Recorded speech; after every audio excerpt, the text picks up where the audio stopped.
paparan yang sangat lengkap dari berbagai macam perspektif, dari orang tua, dari pengalaman pribadi, kemudian juga dari perspektif pendidik karena kebetulan juga guru dan bahkan sebagai kepala sekolah. Jadi juga tadi disampaikan bagaimana juga ekspektasi sekolah. Intinya adalah tadi betul ditutup dengan sebuah quote yang sangat baik, sangat bagus. Itu artinya kerjasama semua pihak, anak, orang tua, guru, dan juga sekolah. Jadi memang tantangannya jangan sampai seolah orang tua ditinggalkan sendirian gitu ya kalau bisa gitu. Tapi harus ada sinergi di antara semua pihak yang terkait dengan pendidikan putra-putri kita. Seperti itu. Baik, tanpa berlama-lama kita langsung ke pemateri selanjutnya, yaitu dengan Mas Dion. Tapi saya akan sampaikan perkenalan sedikit mengenai narasumber kedua kita. Baik, sebentar. Oke.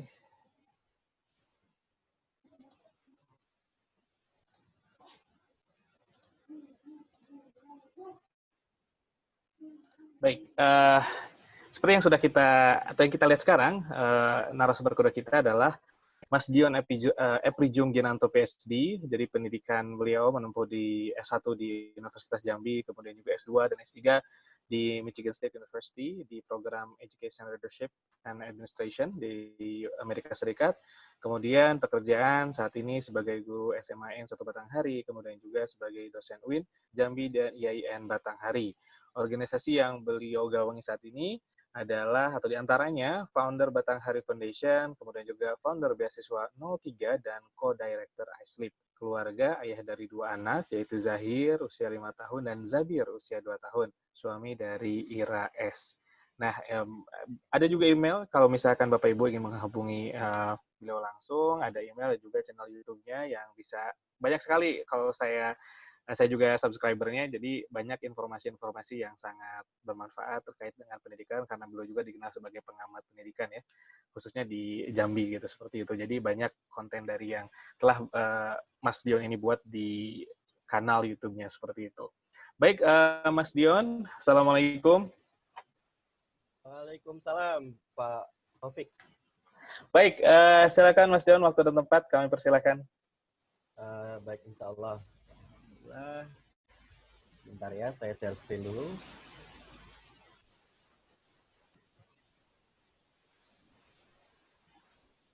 Kelihatan ya, Mas Taufik ya? Kelihatan. Baik, bismillahirrahmanirrahim. Assalamualaikum warahmatullahi wabarakatuh. Waalaikumsalam warahmatullahi wabarakatuh. Allahumma sholli ala Muhammad wa ala ali sayyidina Muhammad.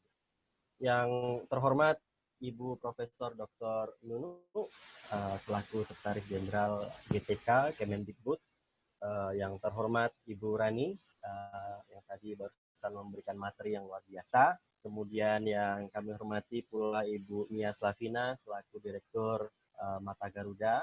Yang kami hormati pula Bapak Dr. Christian Hadi Putra, juga Bapak Dr. Taufik Mulyadin selaku Co-Director iSleep. Yang kami hormati pula Pak Nawawi dan Bu Ivo selaku orang tua yang tadi barusan mewakili dan memberikan suara mewakili orang tua di Indonesia. Dan juga yang kami hormati dan kami banggakan Bapak dan Ibu yang pada kesempatan pagi hari ini bergabung pada acara webinar dari iSleep, Mata Garuda, dan dari Family Lab. Seperti yang disampaikan Pak Taufik tadi, nama saya Dion Ginanto. Saat ini saya mengajar di SMA 1 Batanghari. Jadi judul yang saya bawakan itu melanjutkan dari Mbak Rani tadi.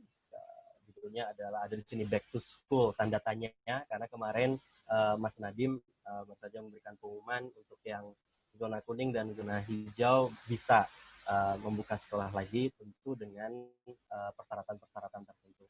Dan yang paling utama adalah ketika orang tua setuju untuk sekolah, baru bisa sekolah itu dibuka. Jadi orang tua di sini memegang peranan yang sangat penting dalam pendidikan anak, terutama di masa pandemi ini. Jadi judulnya adalah Orang Tua dan Sekolah Daring. Bapak Ibu sekalian, saya melanjutkan Mbak Rani tadi, why parental involvement? Why parental involvement matter? Karena dari berbagai macam penelitian, baik itu dari Amerika, dari Eropa, dari Asia, dari benua-benua lain, itu menunjukkan bahwa adanya peran orang tua, adanya parental engagement itu bisa meningkatkan prestasi akademik anak. Kemudian tentunya behavior, tingkah laku anak ini yang bisa ada perbedaannya itu antara orang tua yang perhatian care terhadap anak dengan orang tua yang tidak care. Dan mayoritas 99% anak yang bermasalah di sekolah dengan tingkah laku adalah karena broken home.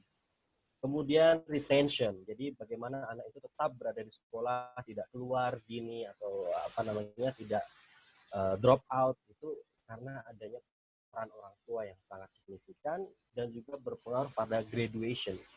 Graduation rate itu sangat meningkat ketika parental engagement itu berfungsi dengan baik. Bapak Ibu sekalian, namun sayangnya di Indonesia itu baru ada 2 peran orang tua yang berjalan. Ini penelitian banyak sekali yang dilakukan, diantaranya dari Karsidi, dari Fitra, dari Majzub. Jadi peran orang tua sayang sekali saat ini dimaknai adalah peran orang tua dalam membayar uang komite. Jadi ketika orang tua sudah membayar uang komite, berarti dia sudah berperan untuk pendidikan anak. Atau ketika guru atau sekolah mengundang orang tua untuk rapat komite, rapat pembangunan gedung, atau rapat pembagian rapor, atau rapat di awal dan akhir tahun.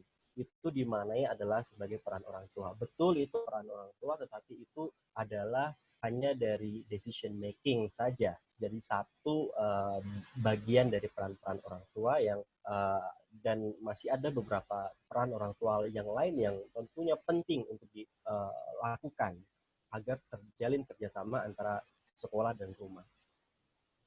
Penelitian lain yang dilakukan oleh Pak Majzum dan Salim di 294 orang tua di Tangerang. Jadi ini yang seperti saya sampaikan tadi, ini adalah kerangka kerjasama antara orang tua dan sekolah yang bisa dilakukan. Ada parenting, ada communicating, ada komunikasi antara sekolah dan rumah, ada volunteering di mana orang tua bervolunteer untuk menjadi pengajar atau menjadi pengawas di sekolah, dan itu sudah terlaksana di sekolah global di Lampung, tapi untuk sekolah-sekolah negeri itu masih banyak yang belum terlaksana. Learning at home, nah ini penting di masa pandemi. Decision making, nah ini yang terlaksana saat ini, rapat iuran untuk pembangunan gedung, pembangunan pagar dan sebagainya. Yang terlain ini, ini harusnya bukan decision making, tapi collaborating with the community. Ini juga belum terlaksana. Jadi very low dan low. Bapak dan Ibu sekalian, lalu bagaimana parental involvement di masa pandemi? Tentu sangat penting. Karena yang seperti disampaikan oleh Pak Bu Ivo dan juga Pak Namawi, juga Bu Rani tadi, seperti halnya orang tua saat ini menjadi guru di rumah. Lalu seperti halnya Mbak Rani, sekolah kami juga melakukan survei kepada orang tua. Apakah orang tua itu setuju jika nantinya sekolah itu kembali dibuka? Dan ini surveinya kepada orang tua dan kepada siswa. Orang tua itu ini kebalikan di Lampung kalau di Batanghari Jambi. Kalau di Lampung tadi lebih setuju untuk tetap belajar di rumah, tapi di Jambi itu orang tua 70%, ini ada 400-an lebih yang mengembalikan survei, 70% itu kepingin agar sekolah dibuka kembali dan siswanya kembali belajar ke sekolah. Sementara siswanya itu ada sekitar 100-an lebih yang mengembalikan survei, itu 90% menginginkan untuk kembali ke sekolah karena saking rindunya atau sudah bosannya mereka pergi ke rumah. Dan ini adalah suara-suara dari orang tua. Mengapa sih sekolah itu harus dibuka kembali? Gitu ya. Ini salah satu di antara anak saya stres bila belajar di rumah sebab banyak tugas yang diselesaikan sendiri tanpa hiburan atau bisa bermain dengan teman. Tentu ini kita harus mengakui dari pihak sekolah, ini kelemahan kita dan ini menjadi cambuk tersendiri bagi SMA 1 Batanghari, dan kami juga tidak malu karena ini untuk perbaikan sekolah kita. Jadi ternyata guru kita banyak memberi tugas dan pemberian materi yang sedikit. Kemudian yang kedua, mengingat kondisi di sini lampu sering mati dan sinyal pun susah, jadi sebaiknya belajar tatap muka itu lebih efektif. Karena di Batanghari ini termasuk di pinggiran, kalau di kota Jambi itu sekitar 1,5 jam. Jadi ada beberapa tempat yang memang benar-benar susah sinyal. Kemudian karena agak susah mengirim tugas, kurangnya sinyal dan kadang tidak ada kuota untuk mengirimkan tugasnya. Jadi juga ada beberapa orang tua yang mengeluhkan karena sudah penghasilannya berimbas daripada COVID-19, penghasilannya berkurang, tiba-tiba harus juga harus membeli kuota untuk internet anaknya. Ini menjadi kendala bagi orang tua. Karena walaupun diliburkan, ternyata anak masih juga cari-cari alasan untuk keluar rumah, alasan belajar kelompok, sehingga orang tua, aduh, daripada seperti itu lebih baik dibuka aja sekalian sekolahnya, tentunya dengan protokol COVID-19. Yang terakhir, karena di rumah anak hanya main HP, kalau di sekolah anak lebih efektif belajarnya, juga tidak bermalas-malasan. Jadi ini banyak sekali keluhan orang tua, siang jadi malam, malam jadi siang, begitu ya. Kalau pagi biasanya susah sekali bangun pagi karena mereka malam suka bergadang mengerjakan tugas atau malah terkadang terjebak dengan bermain media sosial dan bermain game. Jadi ini adalah suara-suara orang tua yang tentunya memberikan masukan bagi kita, meaning berarti ada sesuatu yang missing di sini. Ada komunikasi antara rumah dan sekolah yang hanya terputus, dan juga ada peran-peran guru di situ yang tidak berjalan dengan baik untuk memberikan materi yang baik dengan efektif dan menarik. Juga mungkin tidak ada guru tidak menjalin komunikasi dengan orang tua dengan baik. Itu tadi adalah suara dari orang tua. Bagaimana dari suara siswa? Seperti yang saya sampaikan tadi, 90% ingin kembali ke sekolah, tetapi ada lagi suara siswa yang lain. Kebetulan beberapa minggu yang lalu kami mengadakan Zoom meeting, atau kami menyebutnya pertukaran pemuda tapi secara online antara siswa SMA 1 Batanghari dengan siswa di Amerika, yaitu sekolah di Amerika ada dua, yaitu Waverly High School dan Payson High School. Jadi pertemuan itu para siswa itu memberikan rekomendasi untuk sekolah dan guru-guru gitu ya, dan ada 3 yang mengerucut saat itu. Kami guru ada 3 di situ hanya melihat mereka berdiskusi. Jadi yang pertama, kurangi pemberian tugas dan PR, tapi perbanyak diskusi. Ini betul sekali Bapak Ibu, di Amerika saja yang mata pelajarannya sedikit dibanding di Indonesia, kita di sini siswa saya itu satu siswa 14 mata pelajaran. Jika ke-14 guru memberikan tugas setiap minggunya, itu betapa overwhelmingnya siswa itu harus mengerjakan tugas itu. Kemudian yang kedua, jika memang harus ada penugasan, mereka siswa ini setuju memberikan fleksibilitas untuk mengerjakan tugas. Ini seperti kata Mbak Rani tadi. Jadi harus lebih fleksibel. Ya jangan dikasih waktu hanya 2 hari atau sehari atau 2 jam begitu ya, tapi harus memang memberikan fleksibilitas. Memang dalam era pandemi ini guru harus benar-benar legowo untuk memberikan ya keringanan-keringanan tertentu untuk siswa-siswa kita. Kemudian yang terakhir, membuat materi pengajaran yang menarik gitu. Saya sepakat dengan Mbak Rani tadi bahwa banyak sekali guru yang pertemuan pertama langsung memberikan tugas gitu, belum juga perkenalan, belum juga pembukaan, memberikan materi atau mengenalkan lesson plan dan sebagainya, tiba-tiba sudah memberikan tugas tanpa memberikan materi pengajaran yang menarik. Sehingga disarankan memang sekarang guru harus benar-benar kreatif, dan ini menjadi titik balik antara guru yang tidak bersahabat dengan teknologi. Dengan adanya pandemi ini, mudah-mudahan guru termotivasi untuk giat dalam mencari inovasi-inovasi terbaru. Dan ini dari, kalau tadi orang tua, siswa, sekarang teacher voice, dari suara-suara guru. Banyak guru dari diskusi-diskusi saya dan teman-teman, juga dari diskusi media sosial, kebetulan ada Ibu Nunu di sini.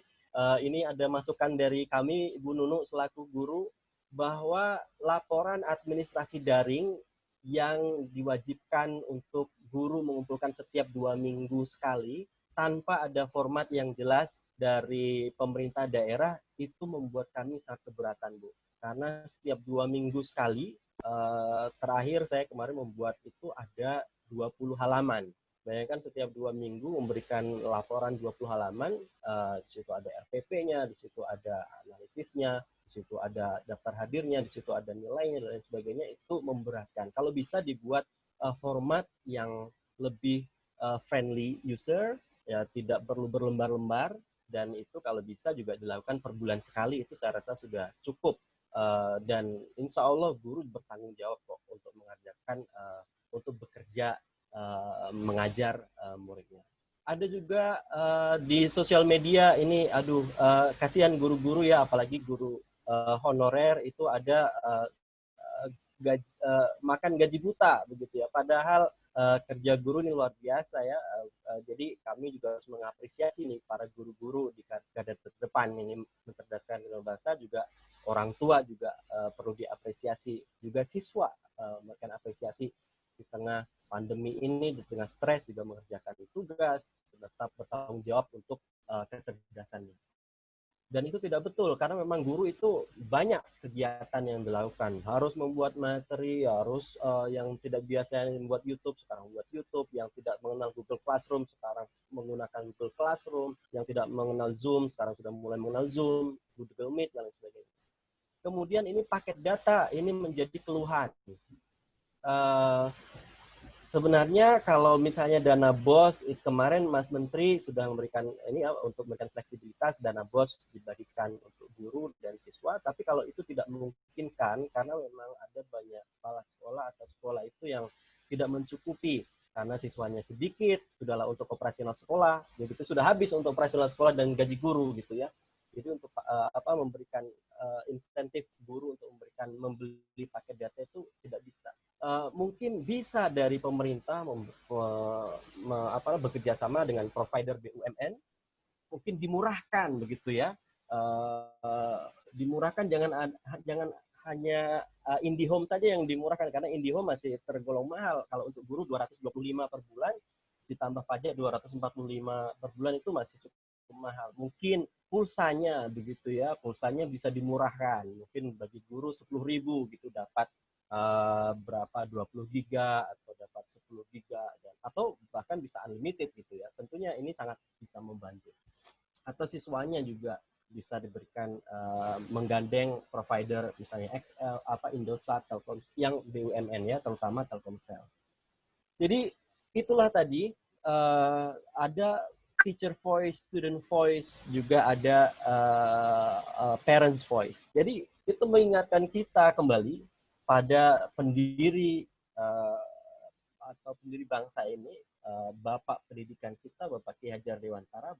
Kita harus teringat lagi bahwa tripusat pendidikan kita adalah keluarga, sekolah, dan masyarakat. Jadi ketiga-tiganya ini harus balance. Tidak boleh dua saja, tidak boleh satu saja. Tapi faktanya sekarang yang terjadi di lapangan adalah sebelum pandemi ini terpusat kepada sekolah.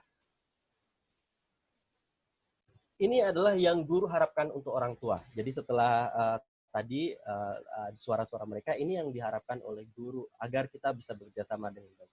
Menjadi pengawas penggunaan gadget secara bijaksana. Ini sudah disampaikan tadi oleh Mbak Rani. Menjadi motivator agar anak giat mengikuti kelas online dan mengerjakan tugas dari guru. Nah, ini yang saya kerjakan juga ini. Saya setuju juga tadi Pak Nawawi, harus ada kerjasama antara suami dan istri, bapak dan ibu ini harus bekerja sama nih, harus berkomunikasi dengan baik. Karena anak saya kadang kalau cuman istri saya saja yang mengajak belajar, harus membuat video untuk dikirimkan ke gurunya agak sulit. Tapi ketika saya ikut turun gitu bersama-sama merayu gitu ya, sama-sama bekerja sama, akhirnya si Zahir mau. Jadi ada dua ini, harus suami dan istri harus benar-benar getol dan memberikan motivasi tentunya ya.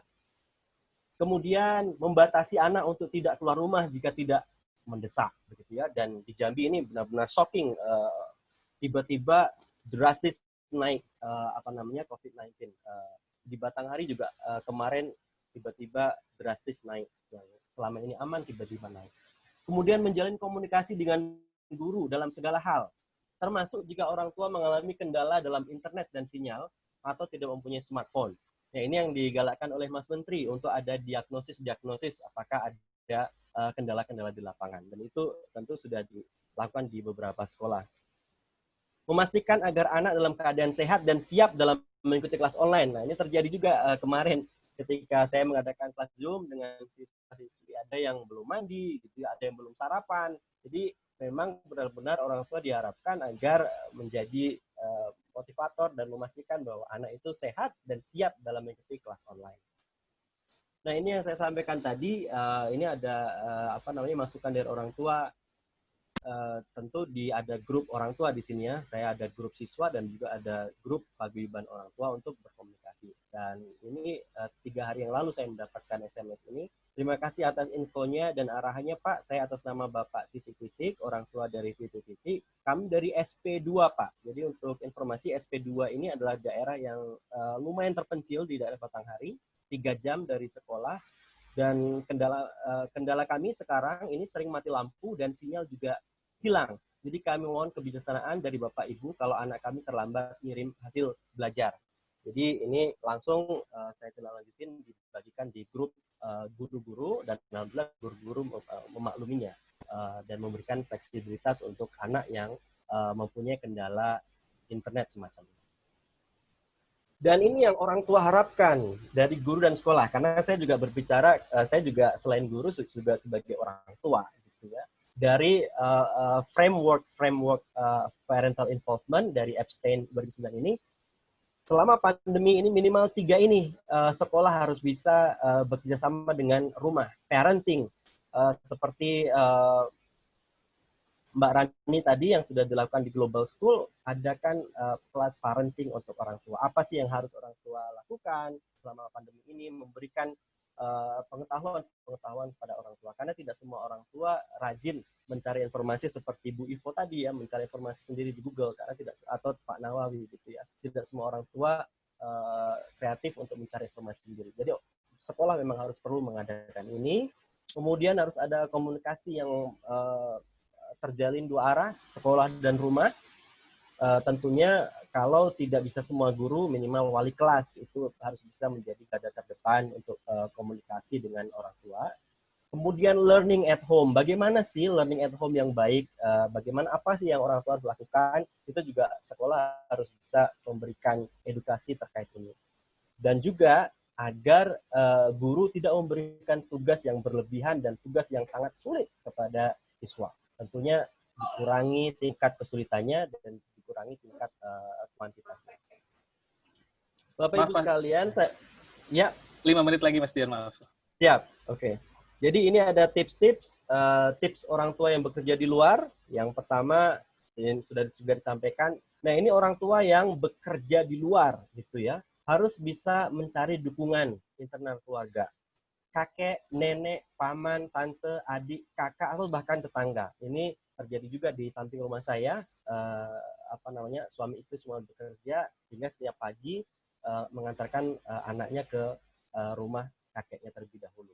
Atau ketika tidak mempunyai keluarga, berarti tetangga. Jadi itulah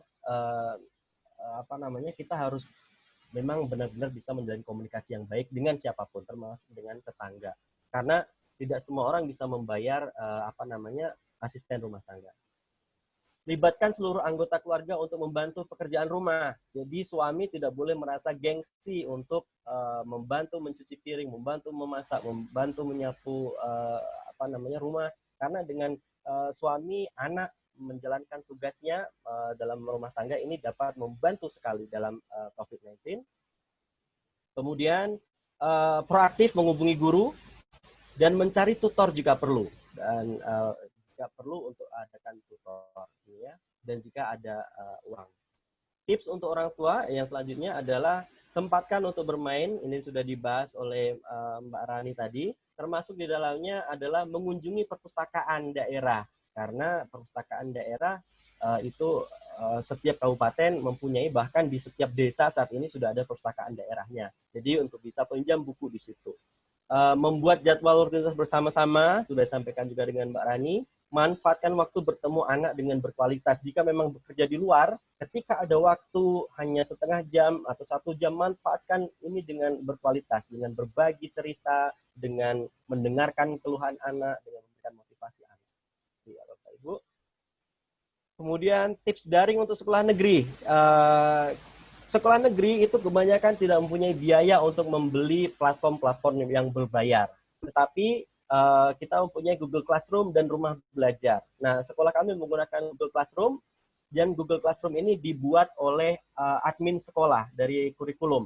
Jadi guru tinggal berbagi email, kemudian guru menjadi co-teacher di sini. Sehingga apapun yang dilakukan oleh guru itu bisa dipantau oleh baik sesama guru maupun dari sekolah. Itu bisa terpantau satu sama lain. Sehingga ini bisa saling mengingatkan dan bisa saling memantau.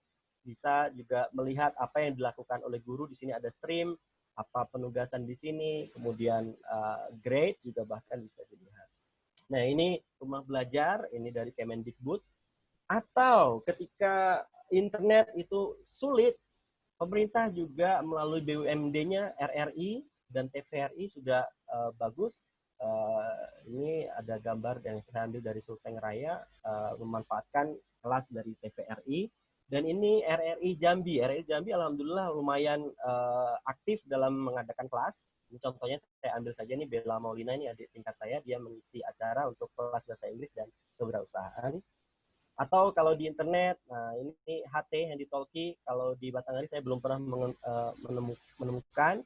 Dan juga ini yang terkenal sekali, Pak Ikhwan dari Madura, ini yang mengajar di rumah-rumah. Nah, ini yang terakhir yang saya sampaikan, Wi-Fi area di masjid itu mungkin perlu ya, dari dukungan dari komunitas. Untuk memberikan Wi-Fi area gratis, daripada siswa ini pergi ke tempat-tempat yang tidak tidak bisa dikontrol, lebih baik masjid-masjid atau gereja-gereja atau pura bisa memberikan Wi-Fi area, tentunya dengan protokol COVID-19. Ini saya ambil dari suaramasjid.com. Dewan Masjid Indonesia minta masjid pasang Wi-Fi bantu anak sekolah. Ini tentunya ide yang cerdas dan brilian. Juga seperti yang disampaikan Mbak Rani tadi, siswa bisa datang ke rumah guru, tapi tentunya juga harus jaga jarak. Siswa bisa menggunakan Wi-Fi sekolah. Ini yang dilakukan di sekolah kami di SMA 1 Batanghari. Jika siswa ada kendala internet, bisa datang ke sekolah, tentu dengan protokol COVID-19, karena di sekolah ada menyediakan Wi-Fi. Begitu Mas Taufik, terima kasih sekali sudah diundang pada acara ini. Mudah-mudahan acara kita ini berkah. Dan saya akhiri, wassalamualaikum warahmatullahi wabarakatuh.